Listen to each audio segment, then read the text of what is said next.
Yamani King Mine Murasidi Ndinoda kufara newe Andide kunyara newe Ndinoda kuyenda newe Iwe mudiwa Kana wakandipa Mukana ndinoshandisa Siyana nematsaga vanoda kukutamiza Lady Kana wakandipa ine mukana ndinoshandisa Siyana nematsaga vanoda kukutamiza baby Azeze zvaunoda mudiwa ndokuitira Kana ukatidika inini ndokubikira Asi chandinoda vana kugondiitira Zeze zvakaipa mudiwa ndichareka Ini alpha iwewe omega Sorry baby wangu njakutengera mamega iwe Kana wakandipa mukana ndinoshandisa Siyana nematsaga vanoda kukutamiza lady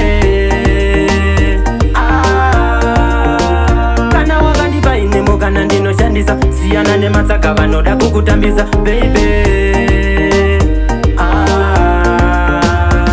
Motsi yerudo pauri ndatotyarira Rasakaimba songo mudiwa unodaira Chandinoda kuti pane vamwe ugoshaina Shaina,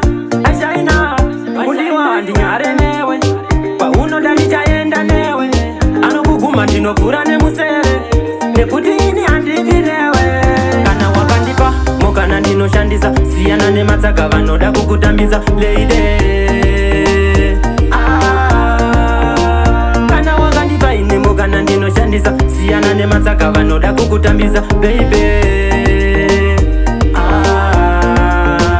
Azese zvaunoda mudiwa ndokuitira Kana ukatidika inini ndokubikira Asi chandinoda vana kugondiitira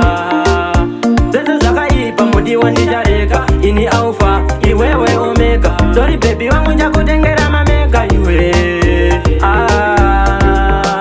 Kana wakandipa mukana ndinoshandisa Siyana nematsaga vanoda kukutamiza lady Kana wakandipa ine mukana ndinoshandisa Siyana nematsaga vanoda kukutamiza baby Motsi yerudo pauri ndatotyarira Rasakaimba songo mudiwa unodaira Chandinoda kuti pane vamwe ugoshaina Shaina, shaina Mudiwa ndinyare newe Paunoda ndichaenda newe Anokuguma ndinokura nemusere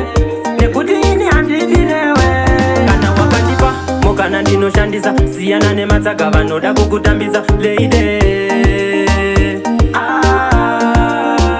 Kana wakandipa ine mukana ndinoshandisa Siyana nematsaga vanoda kukutamiza baby